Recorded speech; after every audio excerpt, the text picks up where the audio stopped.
The Basenji dog, ancient animal companion of Africans and Dravidians.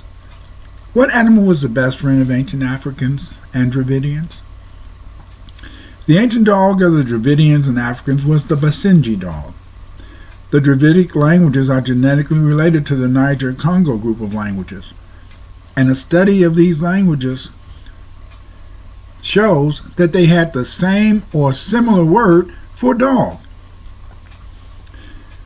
The Basenji is well known as the barkless dog.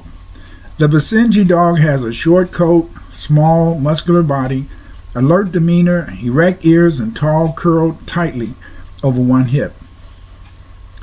Often you can see this dog in much of the rock art of the ancient Sahara, where the Dravidian and African people originated. You can see this dog chasing animals or out hunting with hunters, and he usually has a curled tail. William E. Welmers identified the Niger-Congo homeland in the Sudan, not Niger Valley, through his study of the Basenji dog in Africa. Welmers explained that the Niger-Congo homeland was in the vicinity of the Upper Nile Valley. He believed that the westward migration of the Niger-Congo began around 5,000 years ago. In support of this theory, he discussed the Basenji dog among Niger-Congo speakers.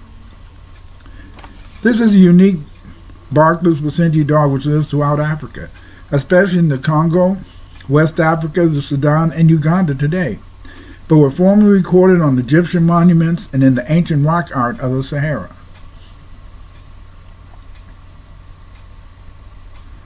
According to Wilmers, the Basenji dog in West Africa is related basically to the Liberian Basenji breed of the Kapeli and Loma people of Liberia. Wilmers believes that the Mandi took these dogs with them on their migration westward from the Nile Valley. The Kapeli and Loma speak Mandi languages. The reconstruction of African prehistory receives striking support from a most unexpected source, and that's dogs. Back in the presumed Niger-Congo homeland, the southern Sudan and northern Uganda of modern times, is found a unique barkless dog, worried-looking Fleet Basenji, who also appears on ancient Egyptian monuments, with the typical beat that compensates for his natural silence. The interesting thing about the Basenji is that we find that there is little documentation of the ancient Dravidian dogs, but we also find that the ancient Dravidians had a Basenji dog. And the best example of this Basenji dog is a recent mural that was discovered in South India made by the Shola. And if you look at this mural, you can see the same Basenji dog, the curled tail, muscular features, and erect ears. Among the Kapeli and Loma people of Liberia, a breed of dog is found which is closely identical to the Basenji that is now recognized as the Liberian Basenji. In all the Sudan belt of Africa from the Nile Valley to the Liberian forest, the dogs are somewhat similar in appearance, but very obviously mongrelized. It would appear that African people originally took their Basenji dogs with them in their westward migration. At the time, the present Sahara Desert was capable of sustaining a substantial population and was presumably the homeland of the Nilo-Saharan and Niger-Congo people. The early African movement from the Sahara thus began from the Sahara to uninhabited land in West Africa. With the gradual drying of the Sahara and the southward movement of the Nilo-Saharan and Niger-Congo and Dravidian speakers, these people began to migrate across Africa and Eurasia, all the way to India, as well as later waves of Niger-Congo migration, made contact with other people and other dogs.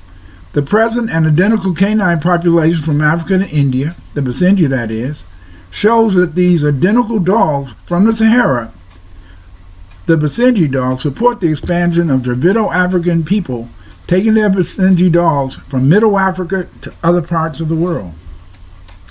As you can see, the Niger-Congo Dravidians hunters probably early domesticated the dog, as is obvious from Saharan rock art. Dravido-African hunters used dogs to catch their prey and also to keep track of their animals.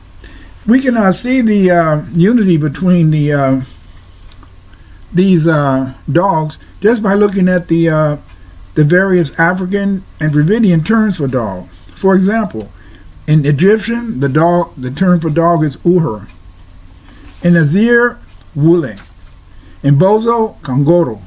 In Guro, beri. In Vai, wuru and ulu. Among the Bambara, ulu. Among the Malinki, wuru and wulu. Among the Dravidians, ori. The above data indicates that there is contrast between the Paleo-African L and R. The Egyptian uher and Azir wuli, wuri of the Mandi, and ori of the Dravidians all show that this was the Paleo-African terms used by these various black people for dog. This comparison of the term for dog within and among the Niger-Congo, Egyptian, and Dravidian languages supports the idea that the Basenji was the ancient dog of Dravidians and African people. It also shows how these ancient explorers took their Basenji dogs with them as they migrated across Africa and Eurasia.